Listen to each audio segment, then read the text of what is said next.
A glass of water, still beaded with cold condensation, sat on the nurse's station desk as Lucy Hartman vanished in the quiet town of Muskogee, Oklahoma. Population 37,113. The first evening of summer arrived with the same muggy air and a dry wind sweeping through the grounds of Muskogee Regional Medical Center. At 10:12 p.m., Lucy's co-worker, Nurse Linda Carver, waved goodbye through the inpatient ward window when she spotted the 27-year-old nurse crossing the narrow courtyard toward the parking lot, holding the canvas tote bag she always carried to bring extra paperwork home to review. Lucy was checking something in the bag, a small habit Linda had seen hundreds of times during their time working together. The older woman watched Lucy's figure blend into the dim yellow of the parking lot lights. Her white blouse, the last bright streak before the darkness swallowed the path leading out to the highway. What happened in the next 14 minutes would haunt Muskogee for more than 3 decades. Before we dive deeper into the story, don't forget to subscribe to the channel and hit the notification bell so you don't miss the latest cases. One sweltering evening in Muskogee, the lingering heat from the day still radiated off the asphalt, making the air inside the hospital grounds thick and heavy. The rear parking lot of Muskogee Regional Medical Center lay under the faded yellow glow of halogen lights, creating patchy areas of light and shadow that stretched and distorted passing figures in just a few seconds. After a long shift, Lucy Hartman stepped out the back door of the building, her posture tired but not sluggish, her face showing traces of a stressful workday, yet her eyes still holding her usual focus. In her hand, she carried the light gray canvas tote, the one she always brought when she needed to take a few documents or small pieces of equipment home to check over. The co-worker walking with her only managed a quick goodbye before turning toward a different section of the lot, while Lucy continued deeper into the less trafficked area, where low bushes and a metal fence created a pocket of space separated from the hospital's daytime bustle. The yellow light reflected off her car windows, illuminating the weary but determined face of someone who had just finished a heavy responsibility on shift. A light breeze passed through the corridor, lifting Lucy's hair slightly, and right at that moment, the last witness saw her walk a bit faster than usual, not in a panicked rush, but as if she just wanted to get home early after an overly long day. This person recalled that Lucy bent down to adjust the strap of her bag as she passed through the dark gap between 2 light poles. A familiar motion, but one that looked like she was making sure nothing inside had shifted. When she reached her car, Lucy opened the driver's door, placed the bag on the passenger seat, and leaned in as if checking or touching something in the bag, an action that didn't last long, but was clear enough for the witness to remember. Then she closed the car door, the solid click echoing in the quiet emptiness of the parking lot. Her silver Toyota started up, the headlights slicing through a thin layer of dust drifting under the streetlights, and the car slowly rolled out of its spot. It turned onto the road leading toward the outskirts, the stretch that was darker than usual because of sparse lighting, just enough to dimly illuminate the pavement and the shadows of trees along the shoulder. A few other drivers passing by only saw her headlights turn into a small bright streak before disappearing right after the curve. No one at that moment knew it would be the last time they saw Lucy. By the time it was past midnight, in the small house where Lucy lived with her younger sister, the silence became suspicious. At first, the family thought she was working late or had stopped to pick up something. But as each minute passed, that seemed less and less likely. They called her coworkers, then called again multiple times, but every call went straight to voicemail. A vague but very real sense of unease began to grip the whole household.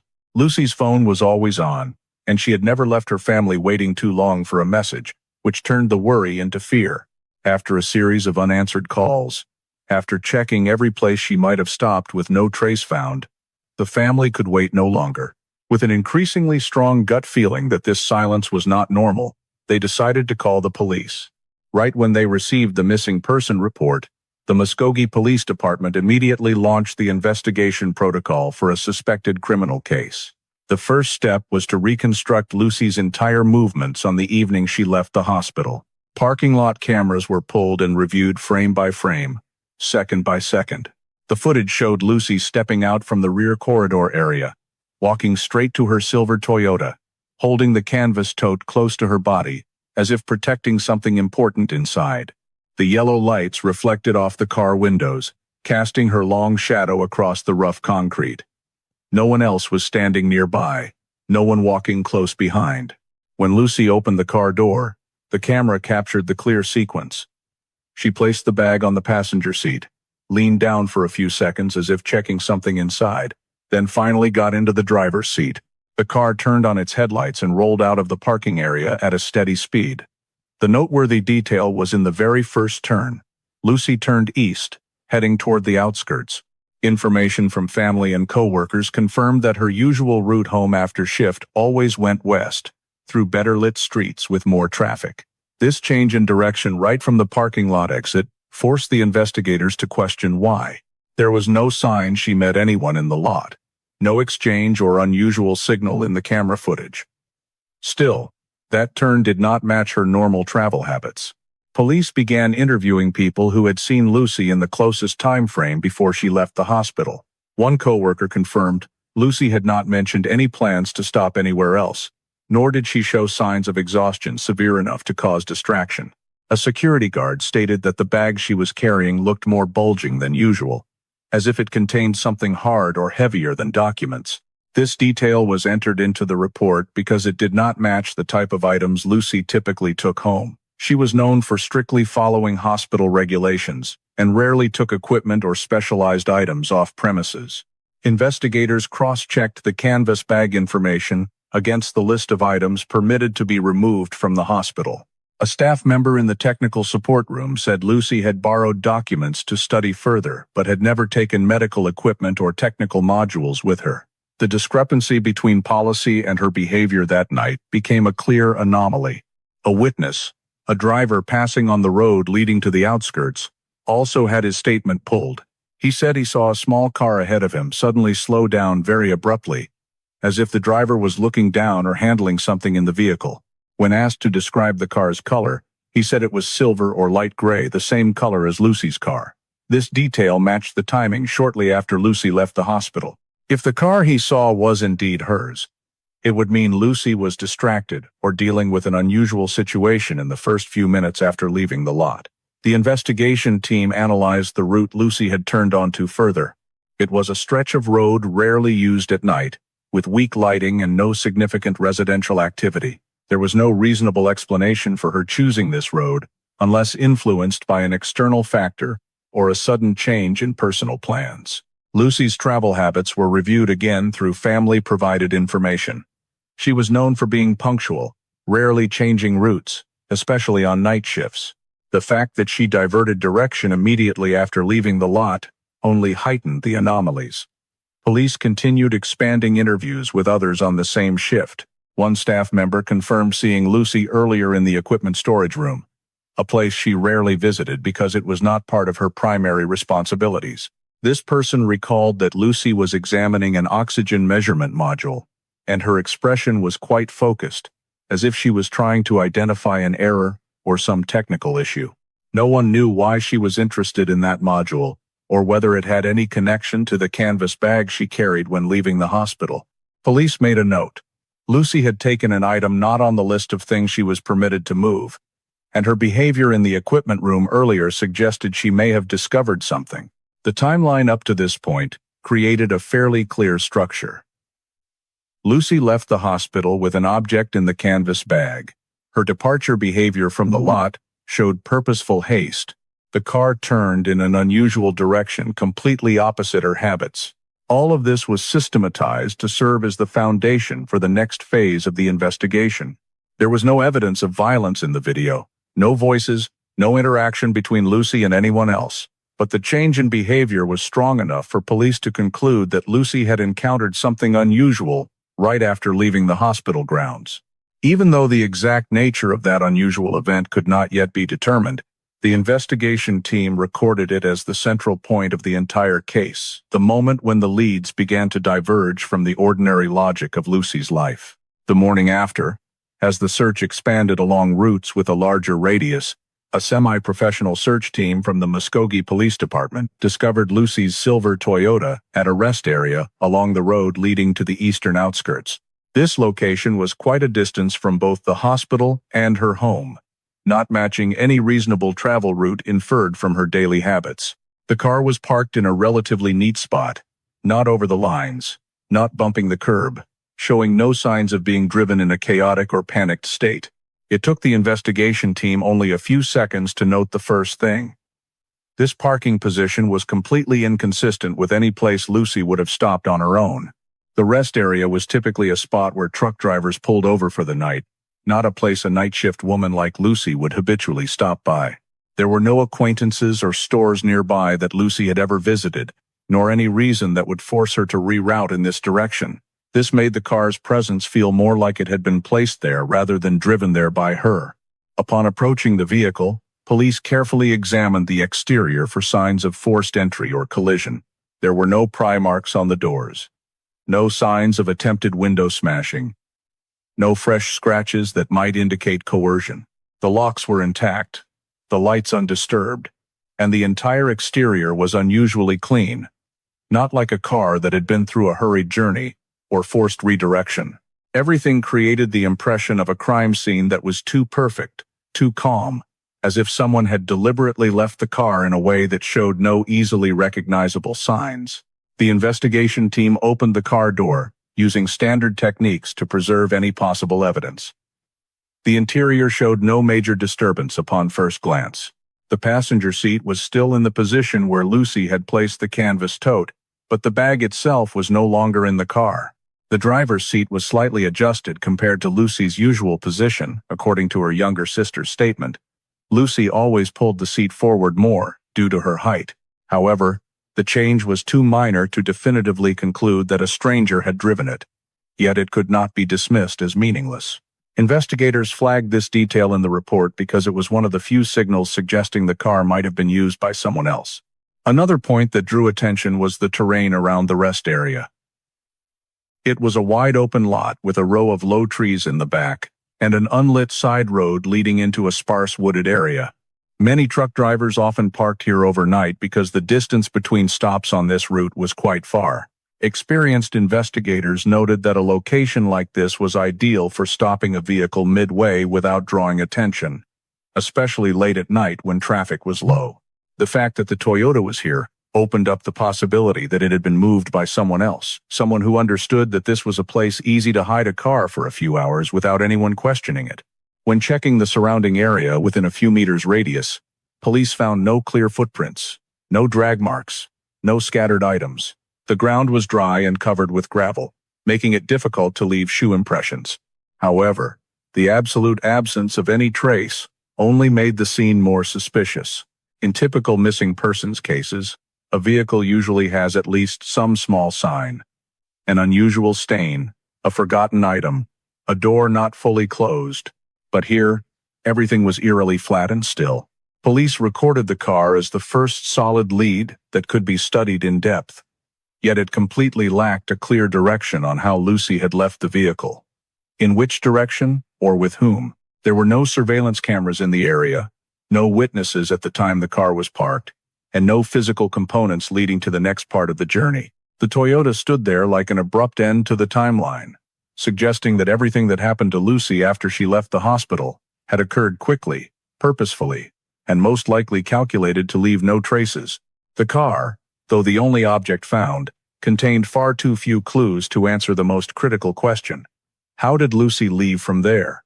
The Muskogee forensics team quickly approached the rest area crime scene after the Toyota was cordoned off, and the initial examination began right that same morning. Technicians opened the car doors wearing fresh gloves, observing every detail inside the cabin one by one. The driver's seat position was the first thing to draw attention. It had been pulled back several notches farther than Lucy's usual setting. Her younger sister had previously confirmed that Lucy always adjusted the seat quite close to the steering wheel because her height didn't allow her to sit too far back. To the investigators, this was not a random change. Someone unfamiliar with the car, or without her habits, would typically leave the seat in the position they found most comfortable, and this discrepancy indicated that another driver's hands had been in the driver's seat after Lucy left the hospital parking lot. Technicians continued checking the accelerator pedal and brake pedal. When light was shown at an angle through the driver's door frame, they discovered a layer of soil adhering to the left edge of the accelerator pedal. with larger grain structure and a darker color than the usual dust particles in the rest area. The soil samples from the parking lot area were mostly light-colored gravel dust, but the layer on the pedal was dark brown with slightly sticky mud grains, suggesting it came from a place with softer ground surfaces, possibly a side road or an unpaved area. Another sample taken from under the floor mat showed the same similar soil color. This led to an initial inference that the car had moved off the main road after leaving the hospital, entering a region with entirely different geology from where it was found.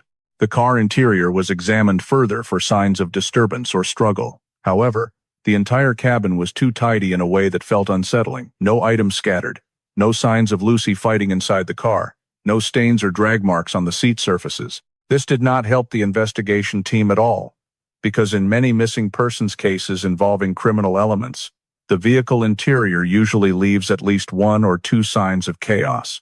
This absolute cleanliness made building hypotheses even harder. Either Lucy left the car in a normal state, or someone had rearranged everything with unusual care. A more thorough inspection was conducted on the exterior, especially the mud caked on the undercarriage edges and along the tire sidewalls. Unlike the characteristic dry dirt of the parking area, Lucy's tires carried a two-layer soil deposit. The outer layer matched the rest area, fine dust mixed with small gravel, but the inner layer, embedded deeper in the tire tread grooves, was completely different. Reddish-brown, containing organic particles and soft pebbles, consistent with the geology along dirt roads near the sparse wooded areas east of the city. The presence of two distinct soil layers clearly showed the car had been driven over multiple terrain surfaces before being parked here, something Lucy had no reason to do on her normal commute. The forensics team found no blood traces inside the car, nor any hair strands or physical signs indicating Lucy had been injured before leaving the vehicle. This both reduced the number of obvious hypotheses and opened up the possibility that whatever happened to her occurred outside the car, leaving no direct traces. Still, the absence of injury signs did not narrow the scope of the investigation. Instead, it forced police to consider scenarios where Lucy left the car under duress, but without time to create visible evidence. Another detail was noted. The edge of the driver's side door had a lightly wiped dust pattern in the shape of a hand. It was unclear whether it belonged to Lucy or someone else, but this localized smudging indicated that the last person to touch the door had used a pulling force stronger than what Lucy typically applied daily. Small traces like this are rarely strong enough to stand as independent evidence, but in a mysterious disappearance case, they are puzzle pieces that must be preserved for later comparison. The preliminary report concluded that the scene did not match Lucy's travel habits or familiar daily behavior at all. The car had been repositioned deliberately, in a logical spot to avoid attention, yet on a route that fit none of her actual needs. The different soil layers on the pedals and tires proved the car had left paved roads and gone to a soft soil area before returning to asphalt. The lead investigator compiling the information offered the first weighty assessment. The Toyota was not driven by Lucy when it was parked at the rest area. This conclusion did not answer how Lucy left the vehicle, but it confirmed that the car was an object interfered with after she vanished. This was the first foundational piece of information for the entire investigative direction. The journey that night did not unfold according to Lucy's wishes, and every sign pointed to someone else having driven the vehicle during the final leg before it was abandoned. Despite the scene being strangely clean, the small details on the interior, pedals, and tires revealed far more than their appearance. The car had become a silent witness to an interrupted journey. The investigators returned to the hospital to clarify the most important detail in Lucy's entire journey: the canvas tote bag she carried when leaving the parking lot. From the initial witness statements and camera footage, it was clear the bag contained something heavier and harder than ordinary documents. When asked, a co-worker on the same shift said Lucy had mentioned taking a device module home to review the technical specs myself. This statement immediately caught the entire investigation team's attention, because this was not a habit or task within Lucy's job scope. She was a technician who monitored equipment calibration, but had no authority to remove modules from the storage area without logging them into the management records. Removing any medical component from the hospital required a clear process, approval from the department head, an entry into the system. Yet when they rechecked the list of items signed out that night, there was no record associated with Lucy's name. Another technician recalled that a few days before the disappearance, Lucy had gone into the technical equipment storage room during her shift and stood for quite a while in front of the shelf holding the oxygen measurement modules, as if cross-referencing device codes with documents in her hand. That coworker hadn't paid much attention, thinking Lucy was just checking inventory. But when police asked whether Lucy had taken any equipment out of the storage room, the answer was no, or at least I didn't see it. This pushed the investigation team toward a new direction. If no one could confirm Lucy had been authorized to take equipment out, then her carrying that module was abnormal and likely happened spontaneously based on something she had just discovered. Investigators requested the serial number list of modules in storage. When cross-referencing the catalog, they found a clear discrepancy. The module Lucy was seen carrying based on size and color description matched an older line of equipment imported many years earlier, but one of those older modules had no serial that matched the hospital's biomedical equipment, BME records. That serial had been manually noted in the logbook instead of registered in the system.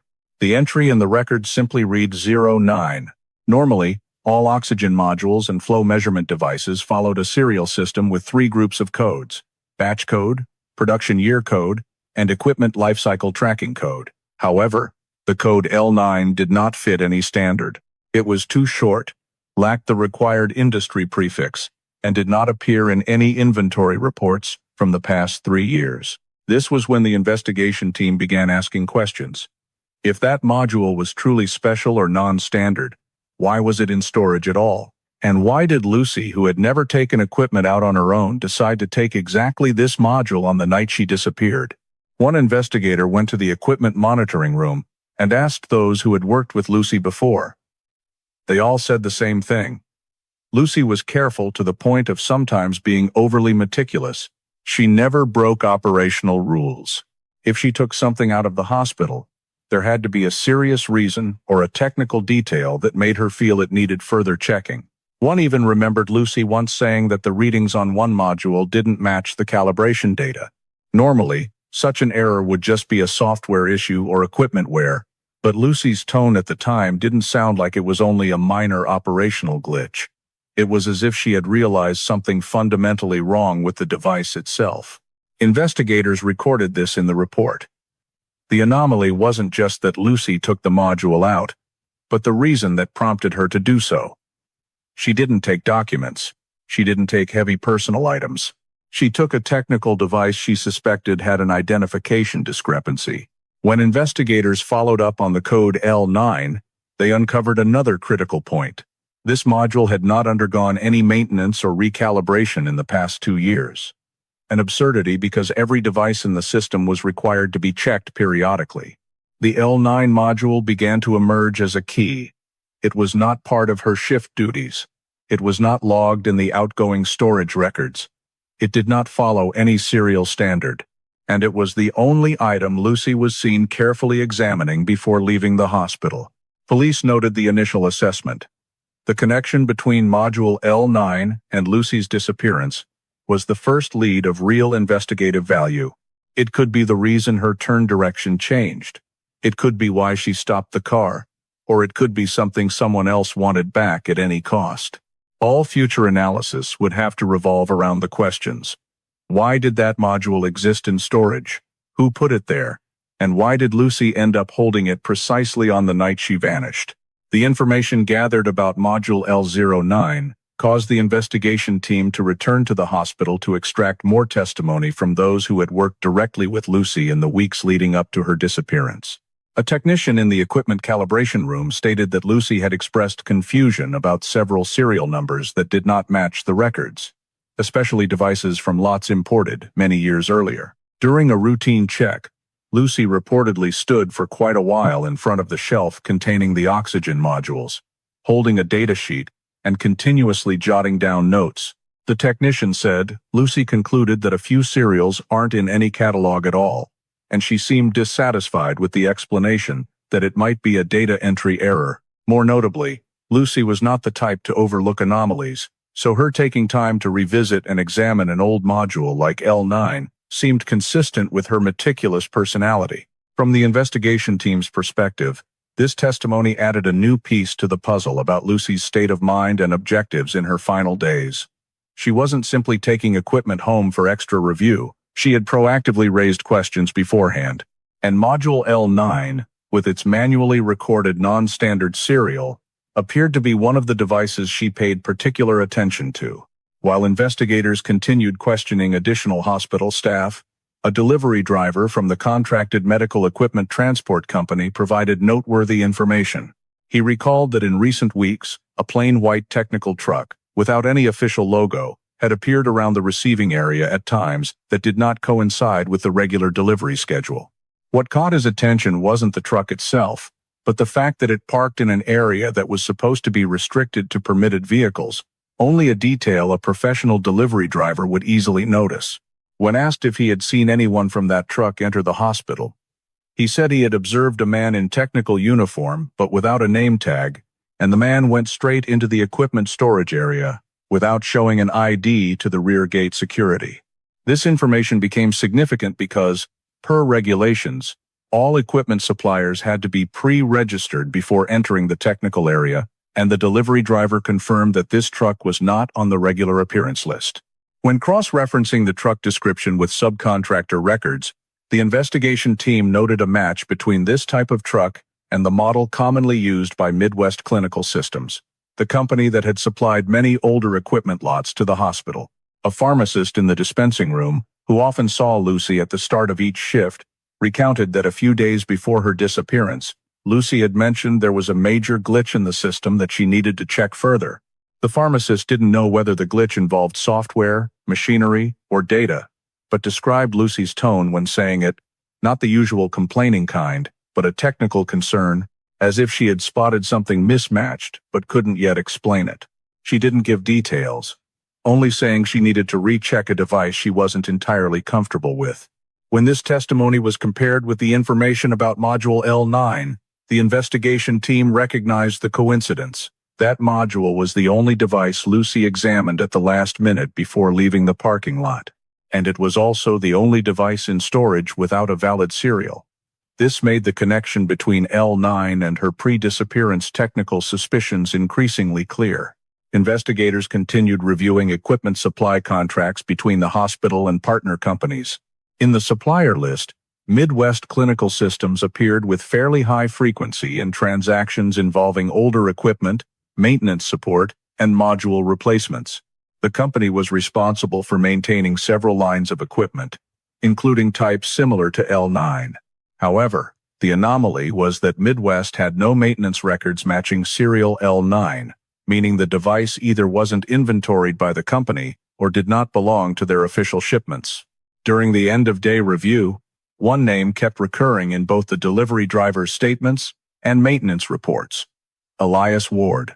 He was the technician assigned to multiple inspections of older equipment from Midwest at the hospital, and he had entered the equipment storage area without supervision, something regulations only permitted with confirmation from the technical department.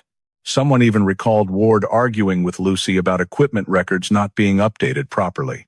The frequent appearance of Ward's name, coinciding with the unregistered truck's unusual presence and the mismatched device serial, caused the investigation team to begin considering a possible connection between the equipment supplier and Module L9.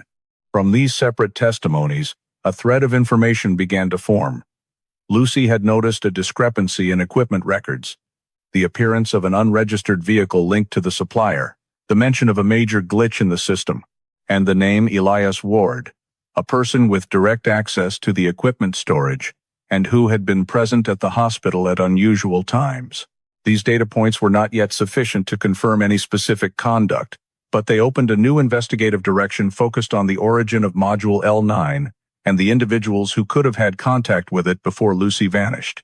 While collecting samples and examining the interior of the Toyota, the forensics team paid special attention to the area under the passenger seat, where Lucy had placed the canvas tote before leaving the hospital parking lot.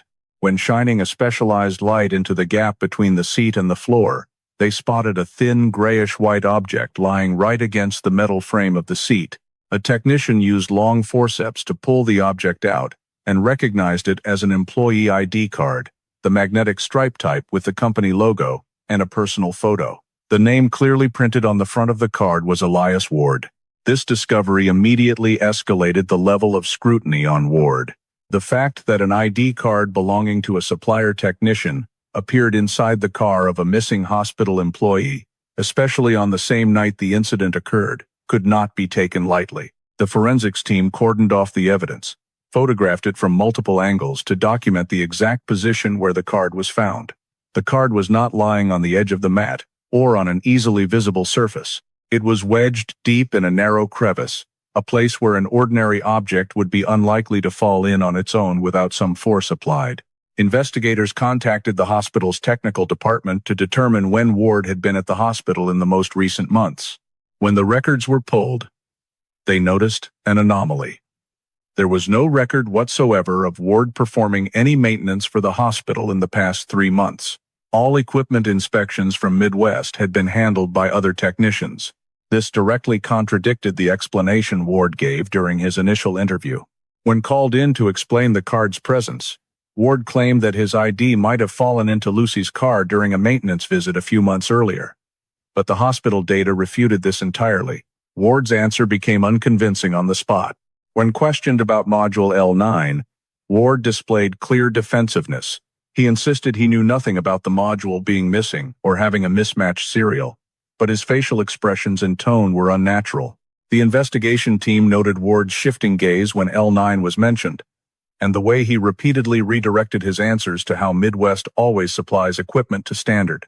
Ward's avoidance of detailed questions about older devices, combined with his restless demeanor when pressed to explain the card's presence in Lucy's car, caused investigators to regard this as an anomaly, requiring deeper analysis. The forensics room continued focusing on the card's discovered position. When reconstructing possible scenarios that could lead to the ID getting wedged so deeply, they realized the card could not have simply fallen from a shirt pocket, pants pocket, or sleeve into the seat gap. The structure of the passenger seat and floor showed that any object dropping from above would catch on the edge or on the mat surface before any force pushed it deeper underneath. There were no signs inside the car that Lucy had ever pulled the seat, reclined it, or shifted it in a way that could have lodged the card under the frame. Therefore, the card most likely fell into place when the car door was open wider than normal, or while someone was on the passenger side leaning down or handling the canvas tote.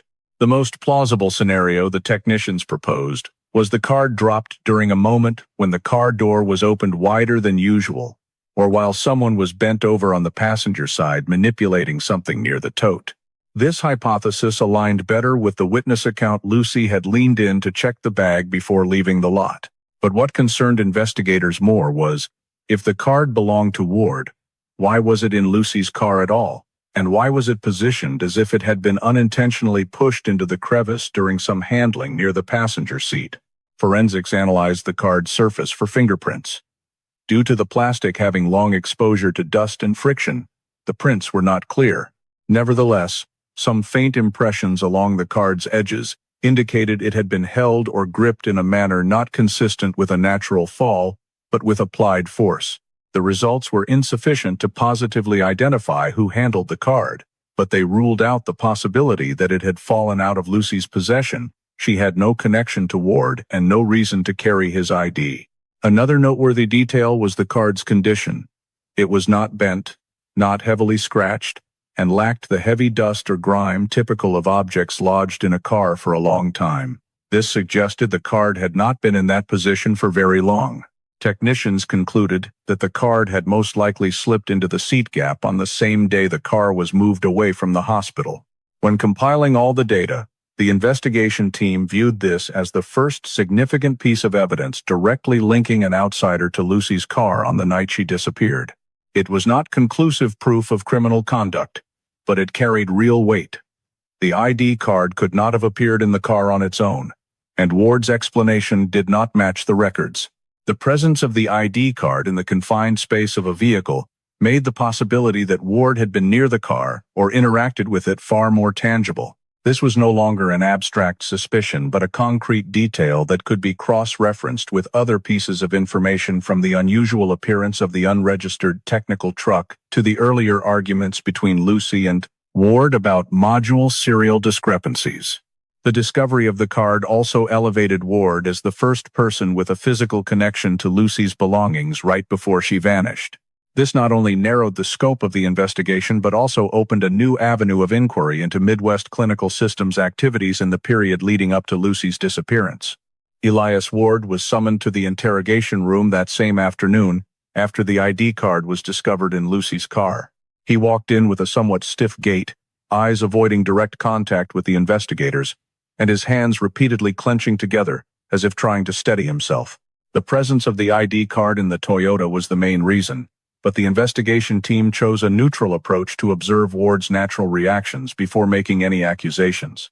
When asked about his whereabouts on the night Lucy disappeared, Ward said he was at the Midwest Clinical Systems warehouse completing inventory checks.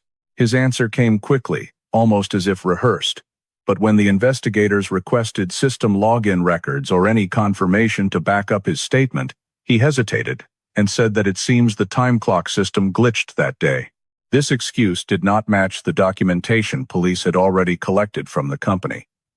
The system showed no reported issues that day, and more importantly, Ward had not logged in for the night shift. Internal records displayed his login slot as completely blank, an emptiness that could not be explained away with vague words. When presented with this detail, Ward appeared flustered, then shifted to insisting that he might have forgotten to swipe his card, or maybe another employee used my card to enter the warehouse. The way he kept changing his explanations caught the investigators' attention. Someone with nothing to hide usually stays consistent, but here Ward kept adding or subtracting details every time a specific point was pressed. One of the most critical parts of the interview concerned the technical truck that Midwest had assigned to Ward for use. Investigators presented the truck's GPS data. The signal had been lost for a continuous stretch of nearly 40 minutes. Exactly matching the time frame when Lucy left the hospital and vanished from traffic cameras. Although the GPS from that day was not as precise as modern systems, the signal loss remained a notable anomaly. Ward replied that he had been in a heavily wooded area where GPS often drops out.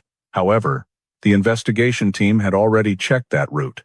The area was not in a zone prone to signal loss, especially in the evening with low traffic density. When directly asked why his truck had appeared around the hospital multiple times in the past month, times that did not align with Midwest's official maintenance schedule, Ward offered yet another explanation. He came to check equipment based on verbal requests from the hospital. The investigators countered that there were no verbal or written requests from the hospital, matching the times Ward showed up. Hospital technicians further confirmed that Ward had not been given authorization for any inspections during that period. Once again, his response added another layer of contradiction. When questioned about Module L9, Ward's demeanor shifted abruptly. From someone fumbling but trying to stay composed, he became guarded, his face tense and his eyes darting back and forth as if searching for a way to dodge the topic. He said he didn't clearly remember which module was L9, then insisted that Midwest did not use labeling like that. When investigators informed him that the module had been found missing a valid serial and that Lucy had examined it before disappearing, Ward replied that maybe the hospital misrecorded the code. An experienced technician would normally easily distinguish between a system error and intentional tampering. But since Ward's response lacked any technical detail and offered no specifics, his statement carried little weight. The investigation team also asked about the argument between Ward and Lucy several weeks earlier. A coworker had mentioned that Lucy had pointed out mismatched serials and Ward had dismissed her opinion quite sharply. When questioned about it, Ward turned defensive. He said Lucy was always too rigid about paperwork, and that she didn't understand the serial system for older equipment. The way he described Lucy did not align with what everyone else said about her. Someone with above-average knowledge, who never made technical comments unless she was certain. In every answer, Ward cycled through three types of responses: denial, vague excuses, and shifting blame to hospital errors. The repetition of these reactions did not form a coherent story. Investigators noted, Ward was inconsistent in describing his activities that evening. provided no verifiable evidence for any part of his statement, and particularly avoided topics related to Module L9. But even with these suspicious signs, the investigators understood that the current evidence was only circumstantial. An ID card in the car was not enough to charge anyone. A GPS signal loss did not prove who was driving. An argument over device serials was not a motive. The inconsistencies in his statements might only indicate a lack of cooperation rather than proof of wrongdoing. The interview ended in a state of high suspicion but insufficient evidence. Ward was instructed to remain in the city area pending further investigation, while police began expanding their search for points indicating human intervention in the final minutes when Lucy was last seen. The one thing that was clear at that point: Ward was not telling the full truth about the evening Lucy disappeared. The hospital's administrative technical department granted the investigation team full access to the equipment database, including the complete history of incoming, outgoing, and maintenance records for the past 10 years.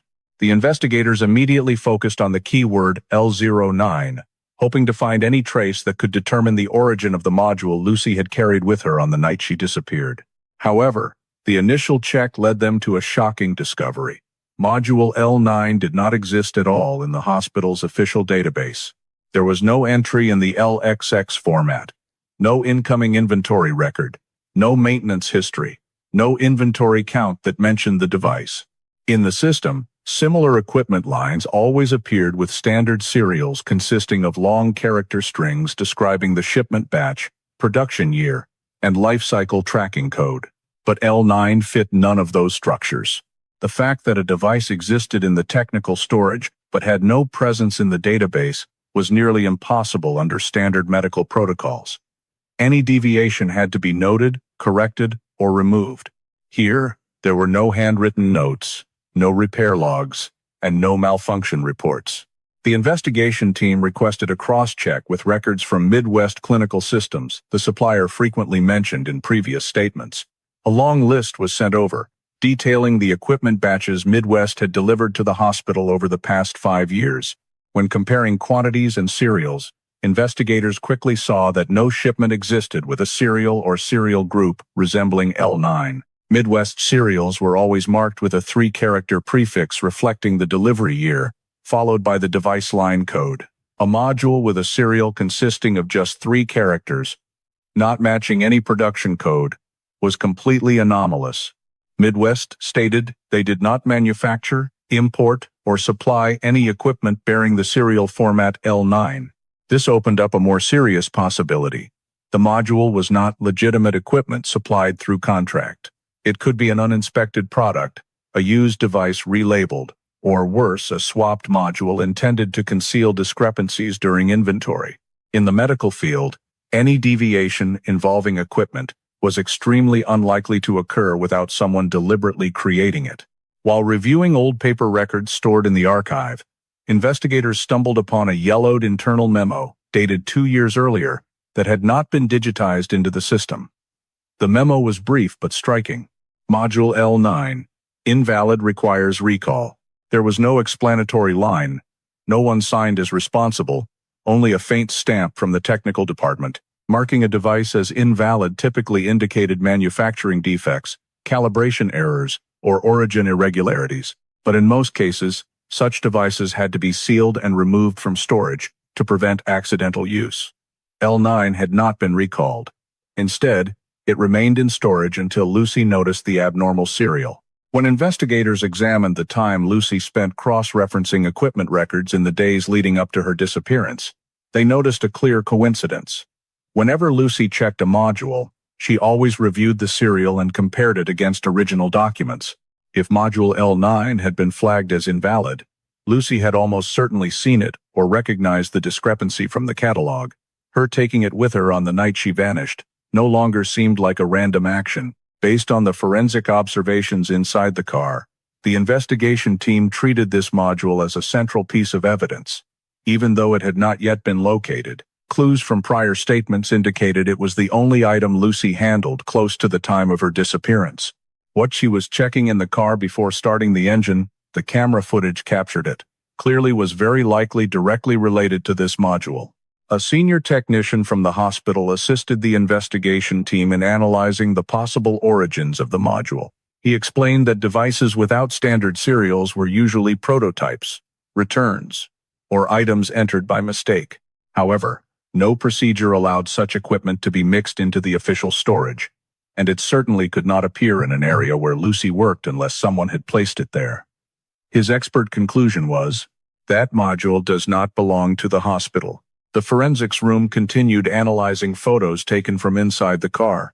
Impressions on the seat and floor mat showed Lucy had placed the canvas tote on the passenger seat as usual, but when opened, the bag appeared to create a slight compression angle consistent with holding a hard object the size of a technical module.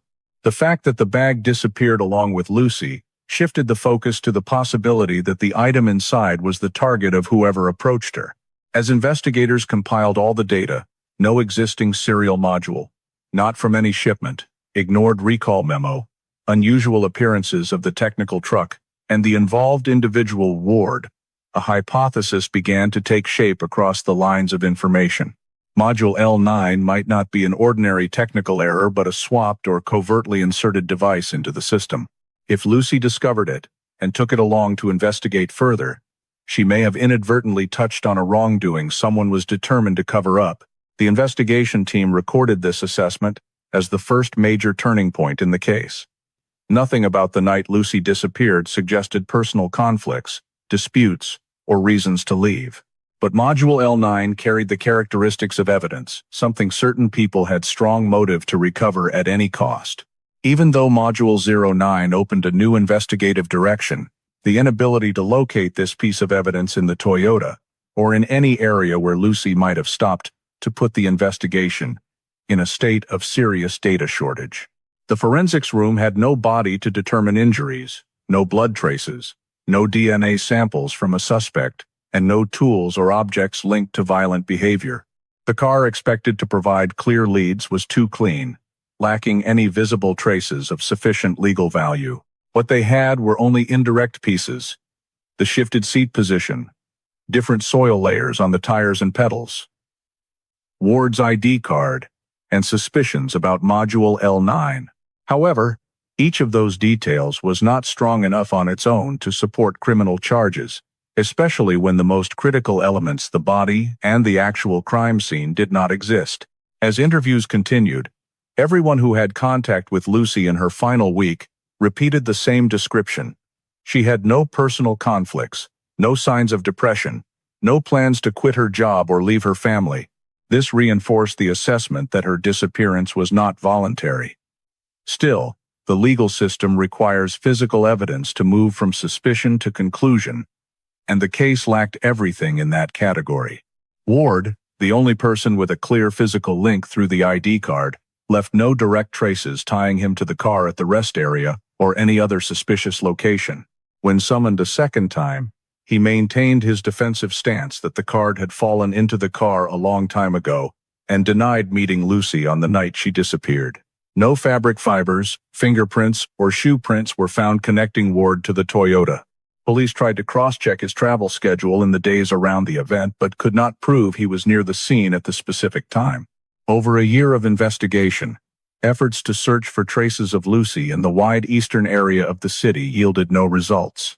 Sparse wooded lands, side roads, unpaved stretches were combed multiple times but showed no signs of hidden objects or a body. They dug up suspected spots, used cadaver dogs and metal detectors to look for any personal items belonging to Lucy, but every effort ended in futility.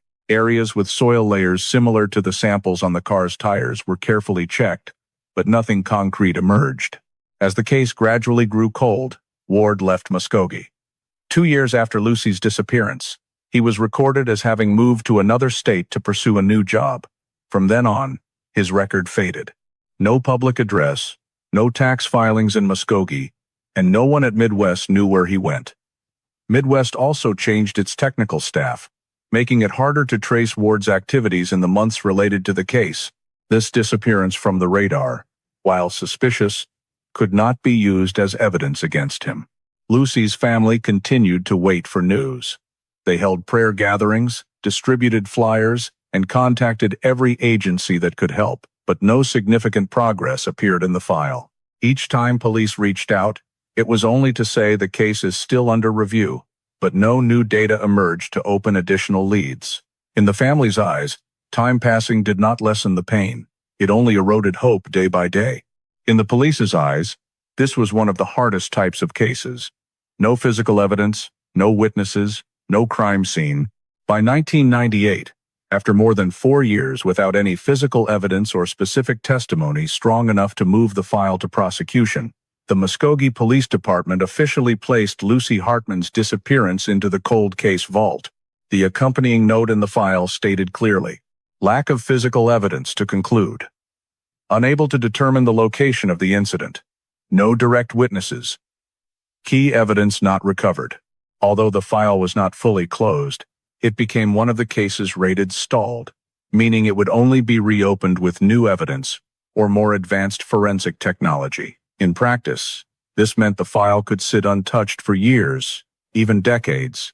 For the family, this decision felt like a cut into their already fading hope. For the investigators who had poured everything into the case, it was a heavy failure. Every initial sign suggested Lucy did not leave voluntarily.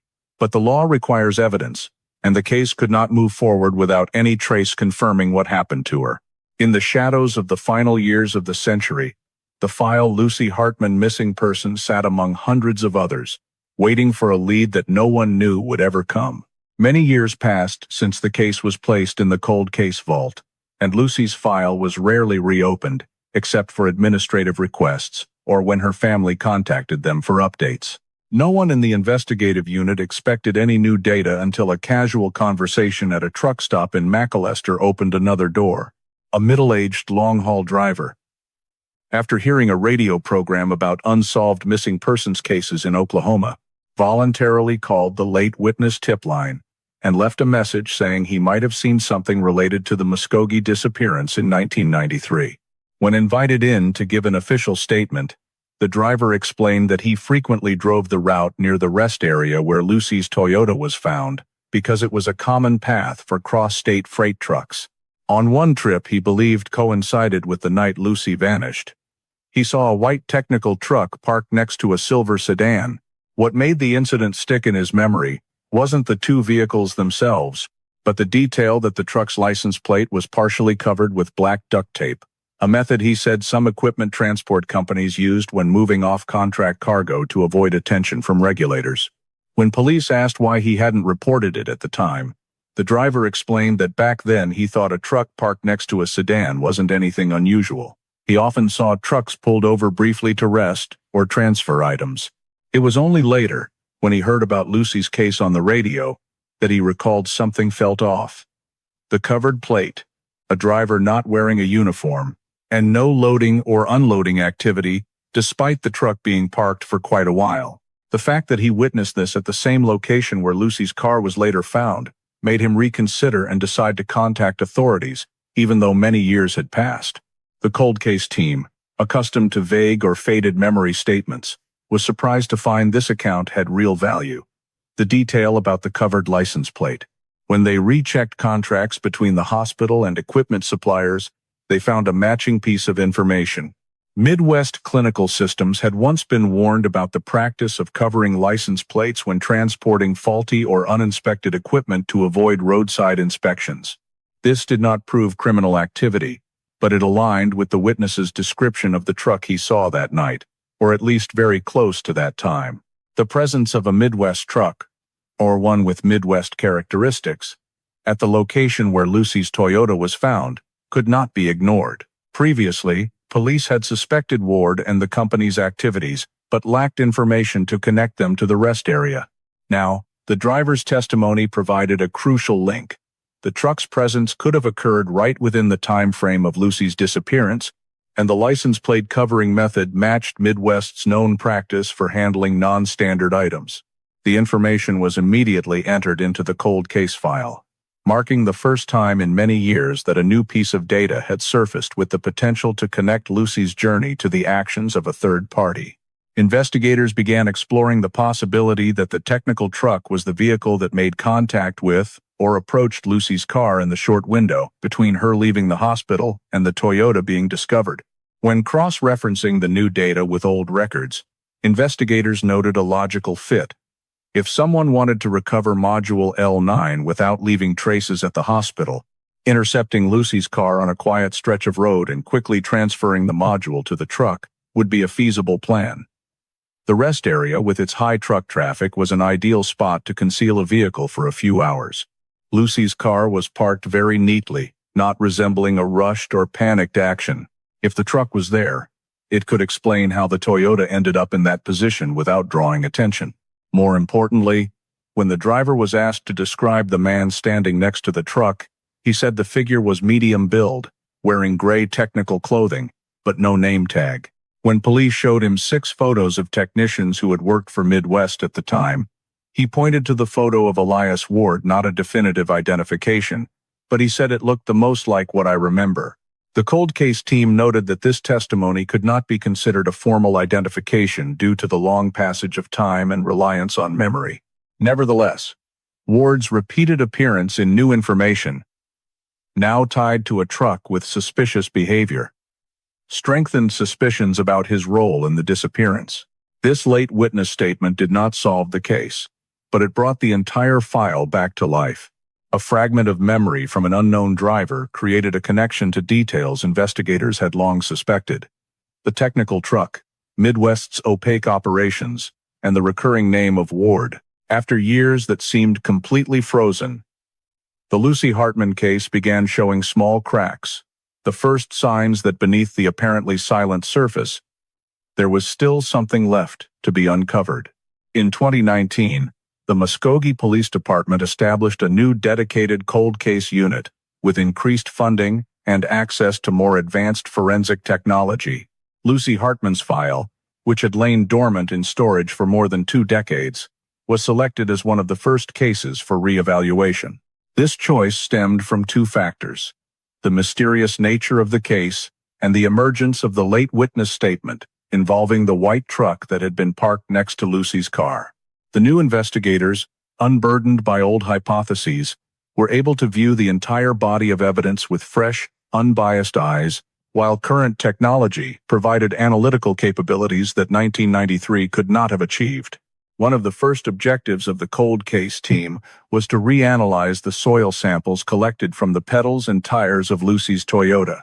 The environmental DNA, aDNA technology, which had advanced significantly in the 2010s, allowed extraction of microbial communities and environmental genetic particles from the soil, enabling far more precise geographic sourcing.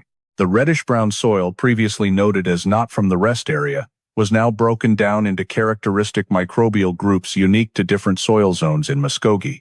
The analysis results showed this sample matched soil types found in the industrial area northeast of the city, where Midwest Clinical Systems had once maintained a satellite warehouse, and where Elias Ward had frequently worked during the late 1980s and early 1990s.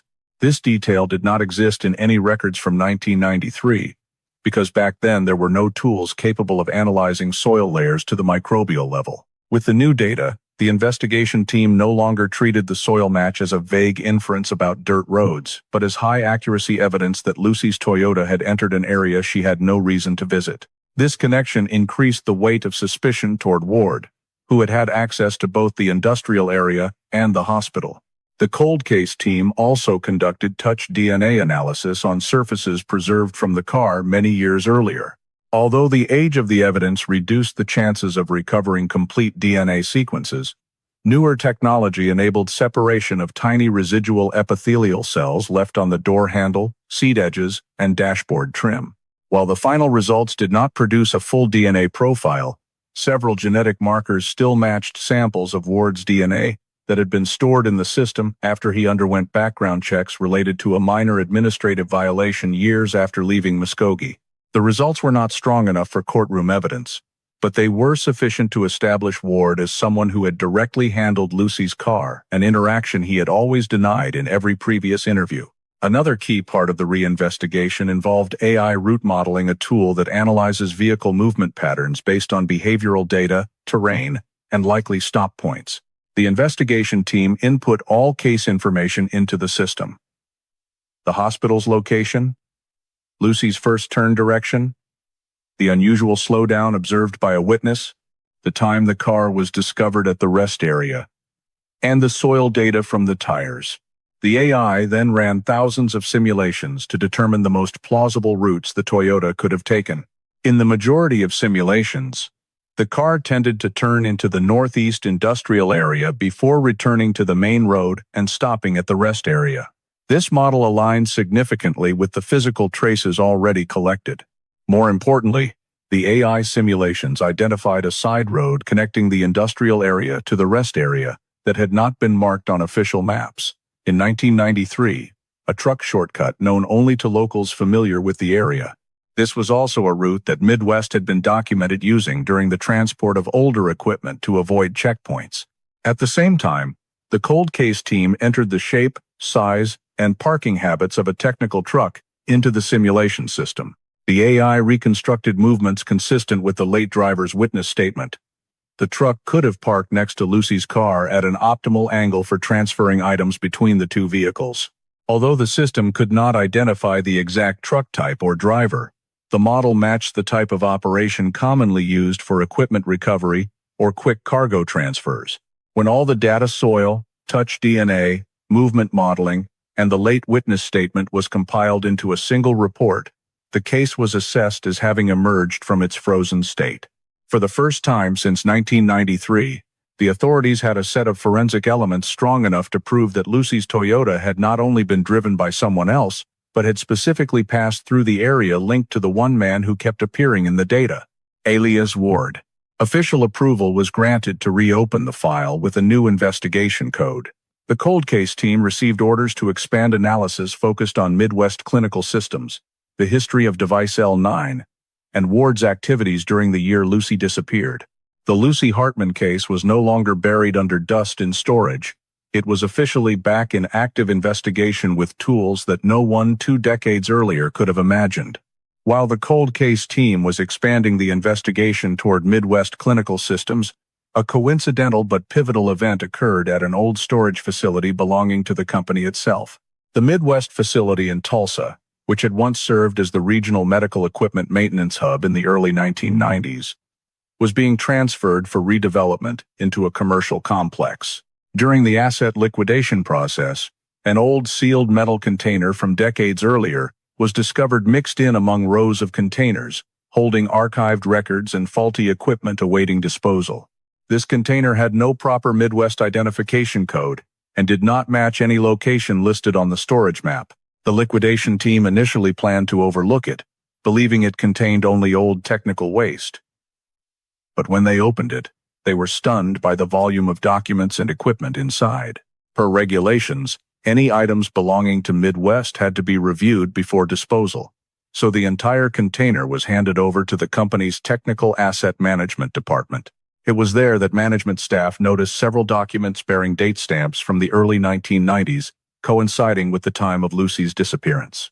Aware that the case had recently been reopened, Midwest proactively contacted the Muskogee Police Department to turn over the container as part of investigative assistance. When the cold case team took possession of the container, they immediately recognized the anomaly. There was no legitimate reason for a container holding important internal documents and faulty equipment to have been forgotten in an auxiliary warehouse outside the official management system. Its storage location was completely inconsistent with the company's layout, indicating that someone had deliberately moved it out of the audited area, an action only possible for someone with technical access privileges. When the container doors were fully opened under bright white light, rows of cardboard boxes, anti-static bags, faulty modules, and internal memos appeared, dusty but intact. The investigators promptly sorted the evidence into 2 categories: faulty equipment and administrative documents. Among the equipment was one module inside a dark anti-static bag, labeled by hand, L9, Recheck. The module matched the size, structure, and connector type of the equipment line. Lucy had handled a match significant enough to draw immediate attention. The serial number on the module's side had been ground down just enough to be unreadable, but it still showed traces of the LXX format. Forensic technicians carefully placed the module on a lighted examination table, comparing every angle against technical catalogs. Everything confirmed it was the type of module that could be fitted to the respiratory support machines used at Lucy's hospital. But what mattered more was, why had a module flagged as faulty not been processed for disposal according to procedure, but instead hidden in this container? And why did it carry the designation L9, the same as the device Lucy had been concerned about? Right next to the module was a folder of documents clipped in a plastic sleeve, containing handover memos, error reports, and technical evaluation forms. One document marked in red ink made the investigators pause. A sheet headed, Recall Avoidance Report. A report for evading device recall. This was an internal document recording procedures for handling substandard faulty equipment, but one that was never to be submitted to federal systems because it could trigger mandatory inspections or widespread recalls. The description line under the heading read clearly, Module L9, Unrepairable Defect. Return to temporary storage. Do not forward. Below it was the signature of a technical employee, Elias Ward. The cold case team verified this signature by cross-referencing it with Midwest's personnel records from that period, and the match was confirmed. This meant Ward had direct involvement with Module L9 and had handled it before Lucy noticed the anomaly. This evidence completely transformed the picture of the case. Previously, Module L9 had been seen only as a device missing a valid serial, possibly due to recording or data entry errors. But this container, with the ground-down serial module and the recall avoidance report, showed that L9 was illegitimate equipment, likely inserted into the system through swapping. If a device was rated as having an unrepairable defect, but was not destroyed, and was instead concealed in auxiliary storage, this was a clear sign of deliberate misconduct in handling. Investigators continued opening other boxes in the container, and found additional old modules with altered or ground-down serials, accompanied by handwritten notes. Some modules had been partially disassembled, indicating prior technical tampering. The presence of multiple similarly modified modules like L9 reinforced the suspicion that this container had been used to stage faulty equipment to evade official technical inspections. At the time of Lucy's disappearance, Midwest was under heavy pressure from federal certification audits regarding medical equipment standards. If a faulty module slipped into the system without recall, it could lead to severe consequences, including broad investigations and loss of supply licenses. This made the motive of recovering evidence plausible. If Lucy had taken L9, a module capable of exposing a chain of wrongdoing, someone involved in the equipment swapping process would have had strong reason to retrieve it at any cost. The combination of the hidden L9 module, the recall avoidance document bearing Ward's signature, and the other faulty equipment improperly staged was no longer coincidental.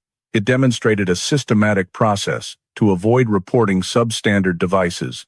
The concealed container also showed that whoever carried out this conduct did not want to leave any trace in the company's official facilities. When the cold case team placed the L9 module from the container next to the scanned hospital camera footage, showing Lucy leaning in to check the canvas tote on the passenger seat, no further explanation was needed for the significance of the evidence. For the first time since 1993, the investigation had a genuine breakthrough. Module L9 was swapped contraband, Ward was directly involved, and the carefully hidden container indicated someone had tried to cover up a misconduct process. The case was no longer just about one missing person. It had touched on a chain of opaque industrial conduct, and Lucy had vanished right after coming into contact with equipment capable of exposing that chain of wrongdoing. After the forgotten Midwest container was discovered and handed over to the police, all the evidence inside, including Module L9, similar faulty modules, and the recall avoidance documents, was transferred to the Muskogee PD's long-term evidence storage facility. There, the cold case team decided to take a step that was impossible in 1993. Send all evidence related to Module L9 to Othram Labs, a laboratory renowned for its ability to analyze trace amounts of DNA using forensic-grade sequencing technology. Even though these modules had spent nearly 3 decades in a hot, humid container, the investigation team believed that even the tiniest residual epithelial cells could produce a breakthrough if the technology was advanced enough. Othram received the evidence in resealed condition and began the DNA extraction process using a multi-layer enzyme separation method designed to recover degraded DNA over time. The focus was on the two most critical pieces of evidence: a plastic fragment inside the casing of Module L9 and a pair of thin gloves left in the container, noted as used protective gear when handling faulty modules. The surface of the plastic fragment showed faint friction marks, the kind that typically appear when someone manually removes or installs a module bare-handed or with non-specialized gloves. Although difficult to see with the naked eye, under angled lighting, Othram technicians detected the presence of biological material, classified as touch DNA skin cells, shed during light contact. During analysis, Othram isolated two distinct sets of DNA markers. One set matched the DNA profile of Lucy Hartman, which had been stored when her family provided reference samples in the early 1990s phase of the investigation. The other set matched Elias Ward's DNA sample, which had been archived by federal authorities after he underwent administrative processing in Kansas in the early 2000s. The presence of Lucy's DNA on Module L9 was not a major surprise, since she had handled the device at the hospital. However, the appearance of Ward's DNA on the same evidence, especially on the inner plastic fragment of the module, an area Lucy had never disassembled or accessed, was extremely significant. It proved Ward had directly manipulated device L9 close to the time it was hidden or before it was placed in the container. An even greater breakthrough came from the pair of gloves recovered in the container. Nitrile gloves used in maintenance typically retain traces of the user, but after nearly 30 years, the chances of recoverable DNA clinging to them were very low. Nevertheless, Othram's sequencing technology was sensitive enough to recover nearly completely degraded DNA fragments. The analysis results showed that the inside surface of the gloves carried skin cell traces matching Elias Ward at a 99.98% confidence level. This meant he had worn those gloves while handling faulty equipment, but investigators paid particular attention to the outside surface of the gloves, where epithelial cells appeared as contact transfer, indicating the gloves had directly touched another person or an object that person had contacted. Strikingly, the amount of DNA on the outer layer matched Lucy's DNA. There was no innocent explanation for this phenomenon. The two layers of DNA on opposite sides of the gloves indicated Ward wore the gloves to handle the module or related items. The gloves then came into contact with a surface bearing Lucy's DNA, or Ward touched Lucy or someone Lucy had contacted within a short time frame. These facts completely demolished the consistent denial Ward had maintained for many years. "I never met Lucy on the night she disappeared." Previously, his denials had been suspected but could not be disproven. Now, the DNA told a different story, one that could not be fabricated or altered. Othram's report sent back to Muskogee PD ran more than 60 pages, but certain concise lines made the investigation team pause and reread them. There is no possibility for Ward's DNA to be present on the module without direct contact during manipulation. There is no possibility for Lucy's DNA to appear on the gloves unless Ward used those gloves to handle an item Lucy had touched in the short time prior. This showed Module L9 as the intersection point between two people, Lucy and Ward, around the time of her disappearance. This was one of the strongest forms of evidence in a no-body investigation. Physical proof that two individuals had directly interacted with the same central piece of evidence during the relevant time frame. The cold case analysis team quickly integrated the DNA data with prior pieces of information. The container hidden in an incorrect location, Module L9, with a ground-down serial. The recall avoidance memo bearing Ward's signature. Faulty modules matching the size of the object Lucy was seen handling on camera. The white truck with covered plates appearing near the scene. When all the pieces were placed together, a logical chain began to emerge. Ward had handled Module L9 during the equipment swapping process. Lucy discovered the anomaly and took the module with her. Ward followed, seeking to recover the module, the evidence that could expose the misconduct. The DNA became an irrefutable link showing Ward had contacted the evidence during the same period Lucy possessed it.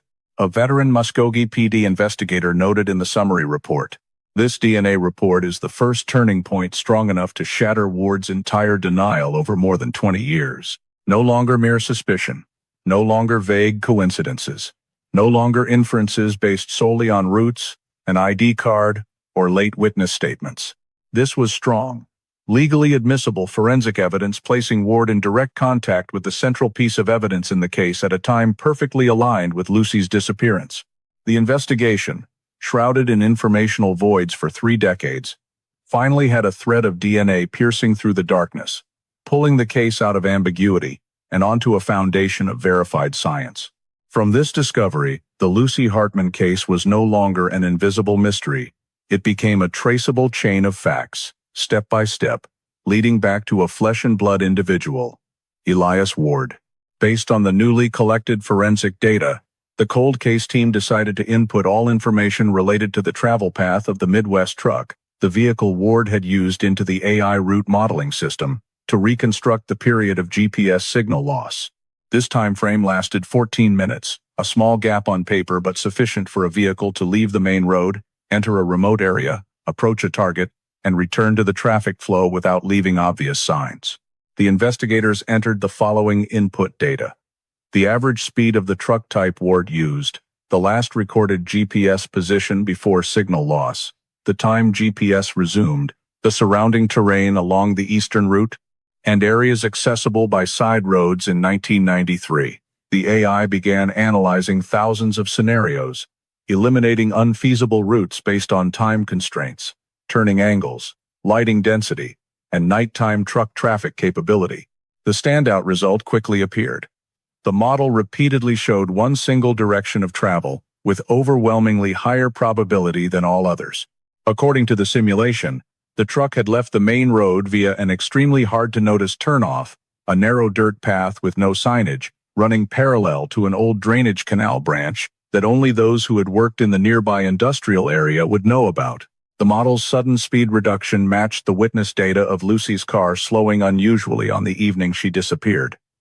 As the model reconstructed the route further, the AI showed this dirt path curving around the edge of a sparse wooded area before connecting to an abandoned clearing where the investigation team had recently found a plastic fragment from Module L9 during a forensic DNA-directed sweep. The alignment between the simulated route and the location of the module fragment created clear logic. The vehicle could have stopped in this secluded spot to carry out a quick-action recovering equipment, moving evidence, or approaching Lucy before returning to the main road and appearing at the rest area where the Toyota was left behind. The model continued cross-referencing 1993 terrain with modern maps, using elevation survey data and soil subsidence to determine whether the truck could have gone deeper into the sparse woods. The results showed the truck was fully capable of entering the area near the canal bank, where tree canopy was thin and the ground firm enough to support the weight. When the AI ran 5,000 simulations with slight parameter variations, the route leading into the wooded area remained the most frequent scenario, accounting for over 87% of all viable simulations.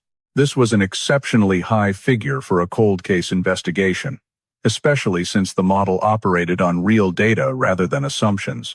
The investigators closely examined the simulation charts and recognized a key point. The 14-minute window was not only sufficient to turn onto the dirt path, but also enough to stop, handle evidence, or interact with another vehicle before resuming the route.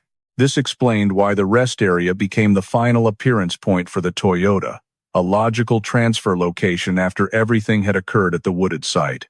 The AI analysis report, combined with the discovered module fragment trace, created an almost complete map of the 14 black minutes, the period when Lucy left the hospital camera but did not reappear through any other witness. The model could not identify who was in the truck, but GPS data showed the vehicle was under Ward's assigned use, and its disappearance from signal precisely during Lucy's vanishing time frame made investigators stop treating it as coincidence. The match rate was too high, the route too specific, and the evidence appearing exactly where the model predicted turned the wooded area into the new focal point of the investigation.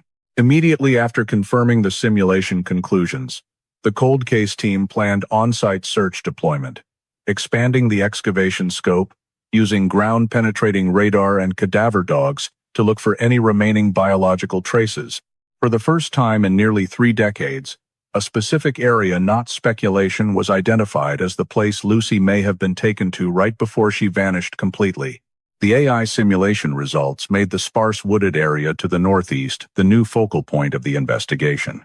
With matching data on the route, the GPS signal loss timeframe, and the location where the L9 module fragment was found, the cold case team submitted a report requesting state-level excavation authorization to conduct a large-scale forensic search. The warrant was quickly approved, and on a foggy autumn morning, the area marked on the AI map officially became the largest excavation site in the history of missing persons cases in Muskogee. The forensic excavation team, consisting of forensic archaeologists, soil analysis technicians, and ground-penetrating radar operators, began sectioning off the exact coordinates repeatedly simulated by the AI. This strip of land lay between a patch of sparse woods, about 300 meters from the main road, surrounded by low brush with no clear paths. This very characteristic had kept it rarely accessed by humans for nearly 3 decades, inadvertently preserving many traces that other scenes might have lost. The excavation method proceeded layer by layer, dividing the site into small grid squares numbered sequentially to ensure all evidence was accurately documented. Ground-penetrating metal detectors swept each section to detect foreign objects beneath the surface. In one of the first grids, the radar detected a small disruption in the soil structure, an anomalous bubble that typically appears when soil has been dug up and refilled. This was the first promising sign, indicating the area had once experienced human intervention. As the topsoil was carefully scraped away, the excavation team discovered small fabric fragments mixed in the dirt, faded to an almost ivory white. Under magnification, they identified the fibers as a cotton blend consistent with the internal uniform Lucy wore during her shift. The fragments were too small for visual identification alone, but forensics collected every piece for lab analysis. Just hours later, as they dug deeper, a technician called out loudly upon spotting a small object emerging from the darker soil layer. It was a long, dark strand of hair still attached to the root, a rarity after years in a natural environment.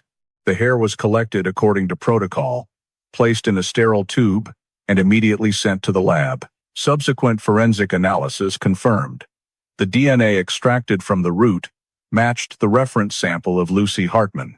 At the scene, the atmosphere grew heavy, yet intensely focused.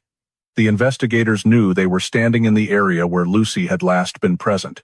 Sunlight filtered through the thin canopy in narrow beams, illuminating the ground where the hair and fabric fragments had lain undisturbed for decades. This made the excavation team even more cautious, avoiding any disturbance that could damage remaining traces. As they continued digging to depths of 40 to 60 centimeters, the forensics team uncovered small bone fragments, brittle and yellowed with age. Though not large, their shape matched portions of adult human skeletal remains.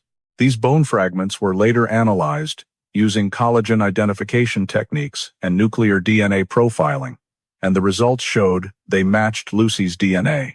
There was no longer any doubt. This area had been where Lucy was brought after her disappearance. In parallel with collecting biological traces, the forensics team also discovered a small metal object at the eastern edge of the excavation area, a jagged, angular silver fragment that appeared to have once belonged to electronic equipment.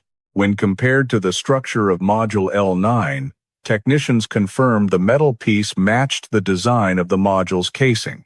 Notably, the edges of the fragment were bent and crushed, indicating the module had sustained heavy impact as if thrown, smashed, or deliberately destroyed. This was the first time authorities found physical evidence suggesting the module Lucy carried may have been destroyed right at this location. To strengthen the link between the scene and Lucy's Toyota, forensics continued analyzing soil composition at the excavation site. From samples taken at various depths, the lab confirmed that the mineral content, microbial ratios, and mineral pigmentation in this soil matched 98% with the soil samples previously collected from the accelerator pedal and tire treads of the Toyota. This was an exceptionally high figure in forensic geological analysis, nearly ruling out random coincidence. It confirmed Lucy's car had once driven through the excavation area before being abandoned at the rest area, exactly as the AI simulation had predicted. The shattered L9 module fragment found near the biological traces further indicated a purposeful sequence of actions. The module was removed from Lucy's tote, destroyed in the secluded area, and the evidence concealed in the same location where her remains were hidden. The combination of Lucy's DNA, DNA from the module, fabric traces, bone fragments, hair, and matching soil composition fully aligned with the hypothesis that this was the end point of her journey on the night she disappeared. There was no evidence whatsoever that Lucy left this area alive. No signs of further movement, no personal items, no footprints leading out toward the northern woods. All the data pointed to the sparse wooded area as where Lucy was taken, and the Toyota's appearance at the rest area as merely the final step in the perpetrator's effort to erase traces. When the full excavation report was compiled, the cold case team issued the official conclusion. Lucy Hartman's body had been concealed in the sparse wooded area northeast of Muskogee on the night she vanished. When the forensic conclusions from the excavation area were announced internally, the Muskogee PD, together with the state prosecutor's office, immediately signed an arrest warrant for Elias Ward on charges of first-degree murder, evidence tampering, and concealing a body. This was the first time in nearly 3 decades that the Lucy Hartman case had an official suspect. The investigation team quickly coordinated with the U.S. Marshals to track down Ward, who had left Oklahoma many years earlier and was believed to be living sporadically in various Midwest cities. Based on rental history, utility bills, and scattered employment records, federal agencies narrowed down the possibility that Ward was residing in the Wichita, Kansas area. A Marshals team surveilled a small apartment near Maple Street, where Ward rented under his own name but used an unstable contact address. Over 3 weeks of monitoring, they observed Ward exhibiting signs of preparing to leave the state, packing belongings, liquidating some items, and especially selling the only old car he owned. On the morning of the operation, as Ward left the building with a large backpack and wheeled suitcase, the marshals moved in to detain him right in the parking lot. The warrant was read aloud and clearly. Ward appeared confused for the first few seconds, but quickly shifted to a defensive state, repeatedly asking, "What's going on? I didn't do anything." However, his tense demeanor only accelerated the process of taking him into custody. During the seizure of Ward's personal items, the marshals discovered several objects of investigative value. First was a specialized set of tools used for erasing or grinding down serial numbers, including small grinding bits, industrial sandpaper, and a surface heating device, tools matching those forensic experts had listed in their report on how the serial on module L9 had been obscured. These were not items commonly found in the home of a technician who had left the medical field many years ago, much less items with any legitimate reason to carry when fleeing a residence. Even more significantly, in a hidden compartment of the backpack, investigators found a small, folded, printed map, creased many times, with red pen markings. One of those marks was located precisely at the sparse wooded area where Lucy's remains had been excavated. The map was old, with torn edges and dirt stains, indicating it had been used in outdoor conditions.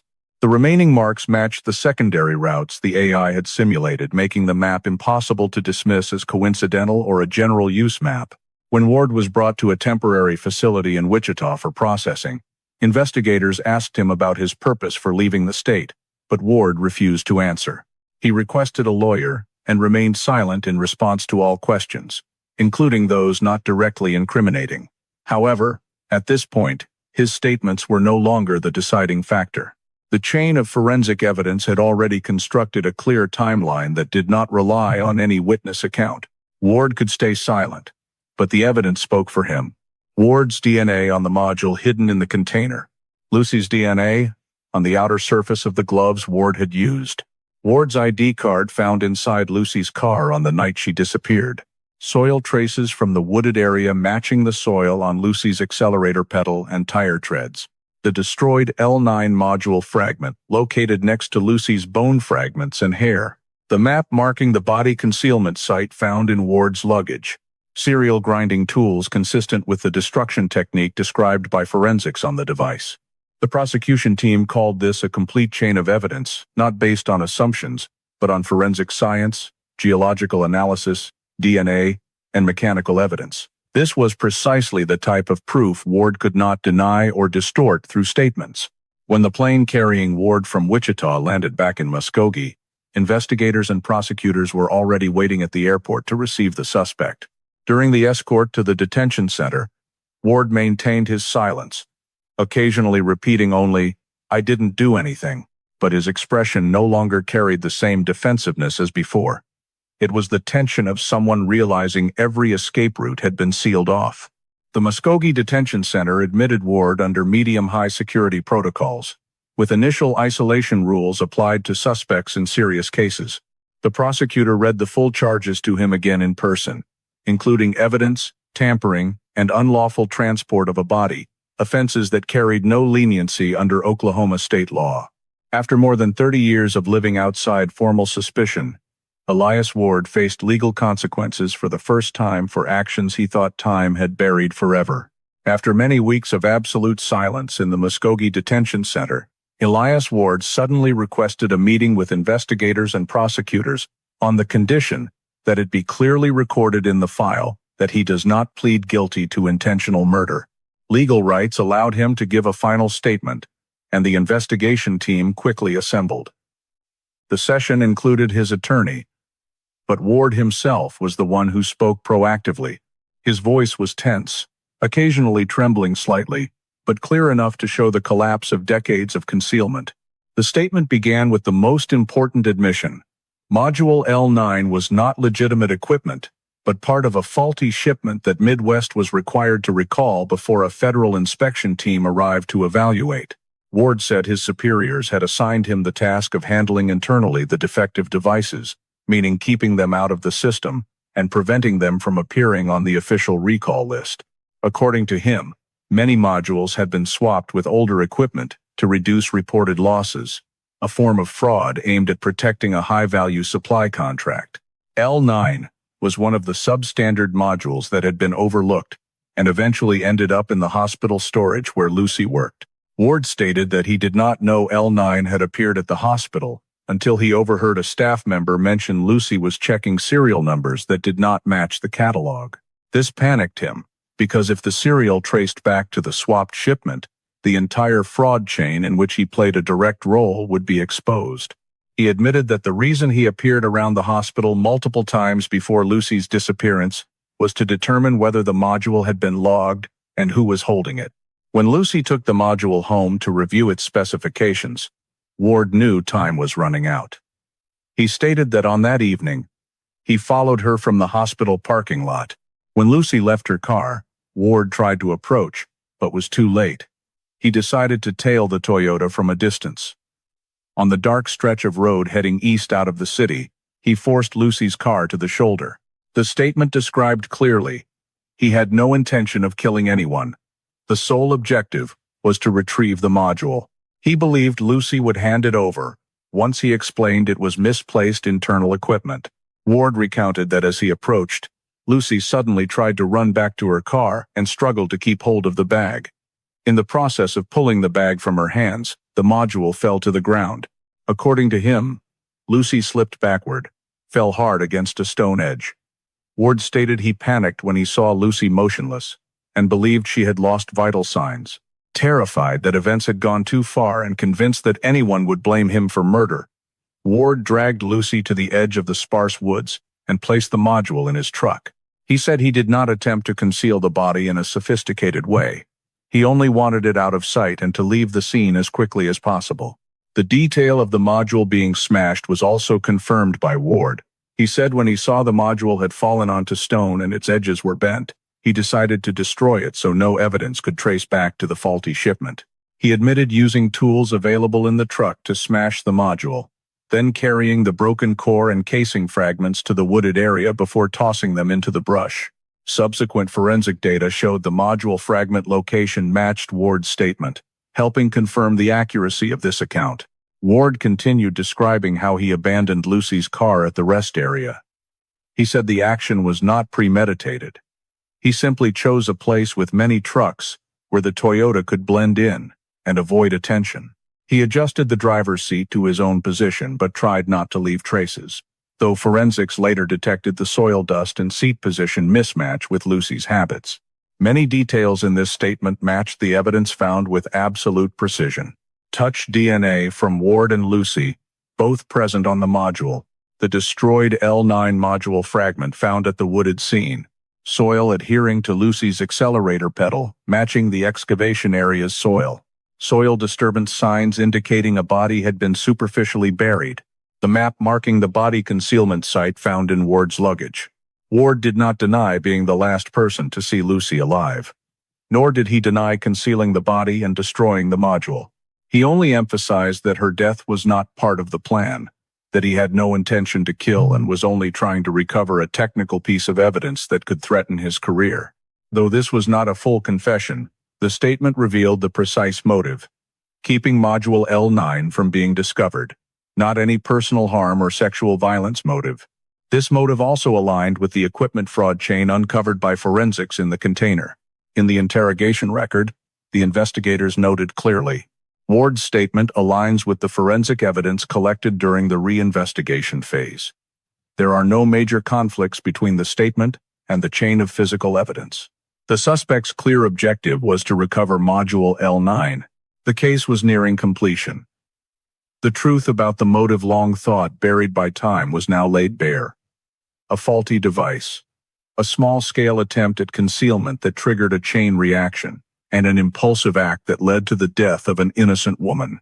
The trial of Elias Ward opened in the early summer of 2025 at the Muskogee County Courthouse, drawing unprecedented attention in recent years.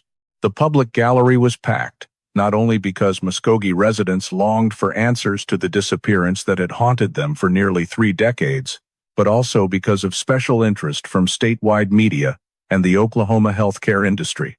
The fact that a criminal case exposed hidden corners of the medical equipment supply chain, a sector considered the backbone of the healthcare system, turned the trial into a form of public dialogue on professional ethics and patient safety. Right in the opening statement, the prosecutor emphasized that the case was not an occupational accident, as the defense tried to portray, but the direct result of industrial fraud, evidence concealment, and evidence coercion that led to the death of an innocent woman. The prosecution presented the case in a clear logical structure, starting with module L9, moving to the equipment fraud chain, then Ward's statement, and finally the forensic evidence chain. The prosecutor displayed the destroyed module L9 reconstructed through 3-dimensional photographs of the remnants found at the wooded excavation site. They projected large screen images of the shattered module fragments, the ground-down serial area, and micro-scratch analysis showing signs of serial grinding tools. Immediately afterward came the forensic DNA results, epithelial cell traces from both Ward and Lucy present on the module, evidence that could not be explained in any way other than both having touched the module in close time proximity. Next, the prosecution shifted to the soil, 98% match, a figure that almost completely eliminated the possibility of random coincidence. They displayed comparative images of mineral composition and microbial profiles between the excavation site and Lucy's accelerator pedal, stressing that no one could fabricate soil traces at this level of detail. The GPS data from the Midwest truck Ward had used came next. The prosecutor pointed to the chart showing 2 critical gaps: the signal loss point and the signal resumption point. That 14-minute window was AI modeled into the only feasible route, leading directly into the wooded area where Lucy's remains were found. Ward's presence there at the exact time of Lucy's disappearance, combined with the destroyed module found in the same area, formed an unbreakable chain of links. The container records followed the centerpiece, exposing industrial fraud. The prosecution presented the recall avoidance report, bearing Ward's signature, clearly describing defective equipment not entered into the standard recall process. They displayed a series of modules found in the hidden container, all sharing characteristics similar to L9: altered serials, falsified paperwork, and signs of technical tampering. These pieces showed Ward was not just committing minor misconduct but participating in a systematic equipment swapping scheme to evade inspections. The prosecution stressed, This was the only reasonable motive to explain why Ward followed and confronted Lucy on the night she disappeared. The defense attempted to exploit the argument that Lucy left voluntarily or that she may have suffered an accident after leaving her car. However, this point was quickly dismantled when the prosecution presented forensic results. Lucy's hair, fabric fragments, bone pieces, and DNA concentrated in a superficial burial area, something impossible if she had left the scene of her own volition. The defense also tried to question the accuracy of the AI route modeling, but invited technology experts testified in detail about the simulation process, reinforcing that the AI used only objective data, vehicle speed, signal loss timing, 1993 terrain maps, and forensic traces. All models converged on the same route. It was not prediction, it was logical outcome. A key witness called by the prosecution was Lucy's co-worker, who had witnessed the argument between Lucy and Ward several weeks before her disappearance. The witness clearly described the exchange over device serials and Ward's defensive, even angry reaction when Lucy questioned the legitimacy of the module. The witness also recalled Lucy saying, "If something's wrong, I have to check." That statement echoed through the courtroom, like a painful reminder of why she became a target. The healthcare community in the courtroom fell silent as the prosecution outlined the impact of equipment swapping. Faulty machines could endanger patients' lives. The trial was not only judging Lucy's death, but also exposing the vulnerability of a system when industrial fraud infiltrates processes the public places full trust in. The defense attorney tried to downplay Ward's responsibility by calling Lucy's death an unintended consequence of a struggle. But the prosecution countered that the final outcome, Lucy's death, the module destroyed, the body concealed, and the car abandoned to erase traces demonstrated a conscious, purposeful chain of actions to cover up. When closing arguments concluded, the courtroom fell completely silent. The jury was instructed to consider all the evidence. The judge reminded them that they only needed to answer the core question: did Ward cause Lucy Hartman's death and intentionally conceal the act? Deliberation took less time than anyone expected. Less than 4 hours after retiring, the jury sent word they had reached a verdict. As they filed back into the courtroom, the tension was so thick that every small movement stood out. The verdict was read aloud, guilty on all counts. Ward bowed his head, showing no clear reaction.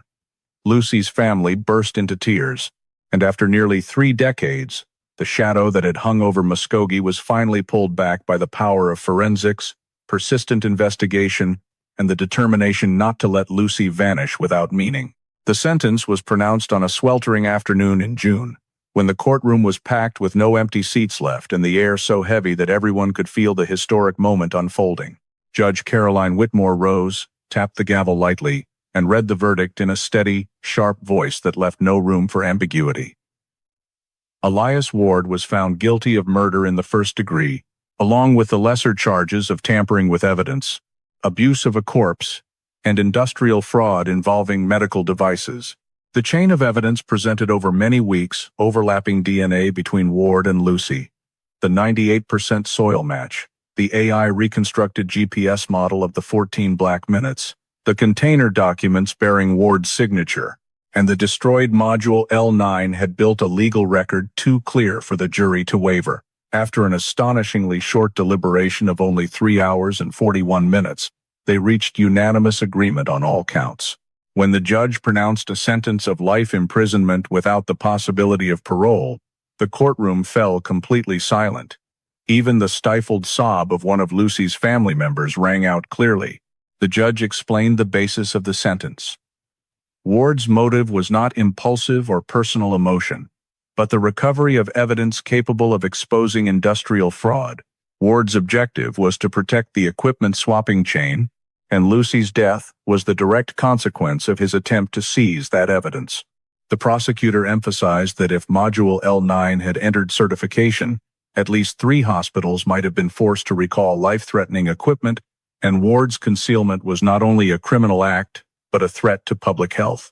The defense attempted to argue that Lucy's death was unintended, that Ward had not meant to kill her, but to no avail. The law clearly distinguishes between accident and conduct. that foreseeably leads to death during the commission of a crime. Ward's own statement further solidified his responsibility when he admitted to following Lucy, forcing her car off the road, struggling for the bag containing the module, and destroying the device.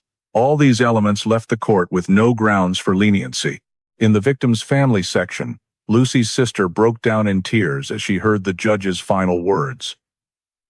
The Hartman family has finally received an answer, however painful, after 32 years of waiting. No one in the courtroom forgot the image of Lucy's elderly mother gripping her daughter's hand tightly, tears streaming continuously but her face showing unmistakable relief, not from victory, but from the burden of 3 decades finally being laid down.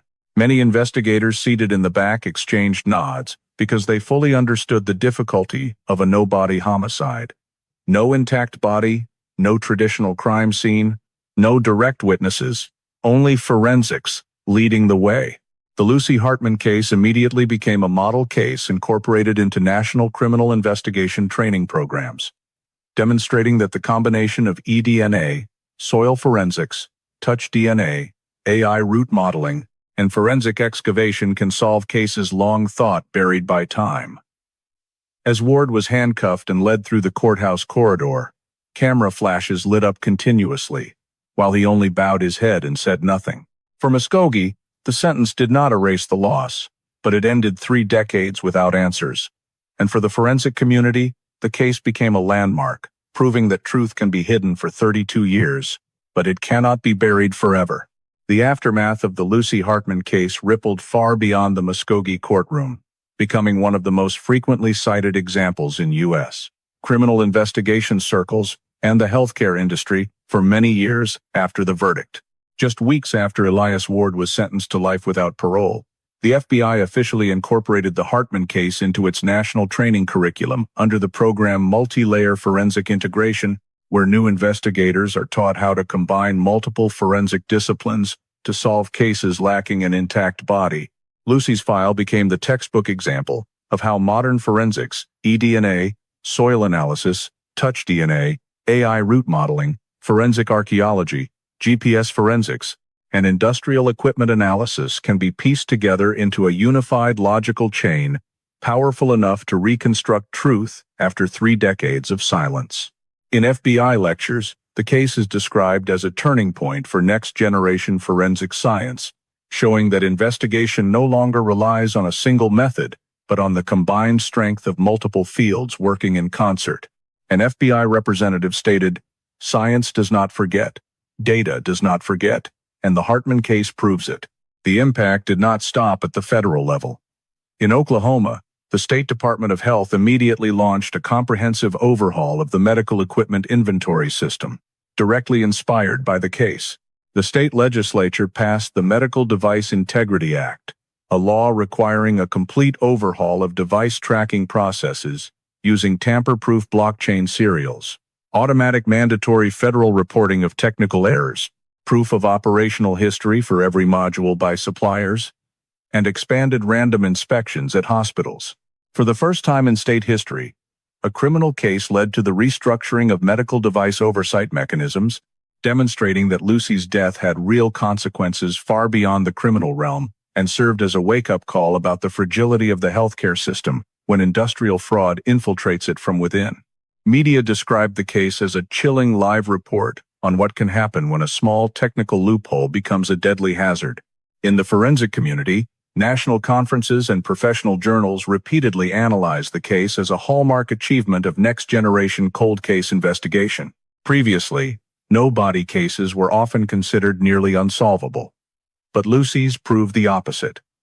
A single strand of hair, a bone fragment, a destroyed module piece, a microscopic soil sample, any of them could become the key. An article in the National Institute of Forensic Science journal stated, "No body does not mean no story. It only means the story needs better tools to be read." Many law enforcement agencies across the United States requested copies of the file to use as case studies, especially cold case units considering reopening disappearances from the 1980s and 1990s. The case also had a profound effect on both private and public healthcare systems. Medical equipment suppliers were forced to increase transparency, abandoning opaque internal processes for certification and recall of faulty devices. Several states conducted statewide audits of hospital equipment, inventories, and in some instances discovered swapping patterns similar to those once practiced by Midwest. Experts called this the Hartman effect, the phenomenon in which a single criminal case compels an entire industry to re-examine the safety level of the medical devices the public uses every day. In Muskogee, the impact was deeply human. What had once been just a mysterious disappearance became proof of the unyielding persistence of both Lucy's family and the investigation team. Many families with long-missing loved ones wrote letters to Muskogee PD expressing hope that their relatives' files could also be re-examined with new technology. One mother in Missouri wrote, "If you could find answers for Lucy after 32 years, I believe my daughter will see justice too." Academically, the case became a required study in no-body homicide courses at numerous law schools and investigative academies. Lecturers frequently cite the widely circulated quote that emerged after the case closed. "Lucy did not leave a complete body, but she left enough data to lead us to the truth." That sentence was later engraved on a memorial plaque placed in a small park north of Muskogee, right where the family and community had once held prayer vigils during the long years without answers. And as final proof of the case's enduring influence, many young investigators say the Hartman case is the reason they entered the profession, a perfect illustration that justice sometimes arrives late, but arrives in a way that cannot be denied. The case closed with Ward's life sentence, but its forensic legacy lives on. It changed laws, changed healthcare procedures, changed how Americans view cold cases, and reminded everyone that truth can be hidden, but it can never be buried forever. In the story of the Lucy Hartman case, people see not only a 32-year criminal tragedy, but also a mirror reflecting many very real issues in today's American society. Trust in the healthcare system, transparency from industrial suppliers, individual responsibility in protecting community safety, and the power of modern forensic science. The fact that Lucy simply did her professional duty checking a device serial and questioning module L9 unintentionally placed her in confrontation with a quiet chain of fraud reveals a harsh reality. The safety of ordinary people sometimes depends on the honesty of the individuals behind the system. Her death also reminds us that when frontline workers like Lucy speak up about wrongdoing, they are not only protecting the hospital, but also safeguarding countless anonymous patients who could be endangered by faulty equipment. That is a responsibility shared today by Americans from doctors and engineers to drivers and office workers, to see what is wrong and not turn away. The story also demonstrates the power of modern forensic science. When soil eDNA, touch DNA, AI root modeling, and forensic excavation came together to solve a case that seemed unsolvable. The lesson for America today is clear. Investing in science, data, and technology is not just progress, it is justice. Real-world cases like the Golden State Killer or Madeleine McCann show the same thing. The more technology advances, the harder it becomes to hide the truth. And finally, Lucy's family reminds Americans that persistent demands for justice are more powerful than time. 3 decades of waiting were not in vain, because a single hair, a single bone fragment, or a single destroyed module can rewrite the truth. This is a lesson for every community. Never give up on what is right, because justice may come late, but it will come by the surest path. If you believe stories like the Lucy Hartman case deserve to be told to remind us of the power of truth and forensic science, please hit subscribe to join us. Thank you for watching, and see you in the next video, where we continue the search for justice in stories long thought forgotten by time.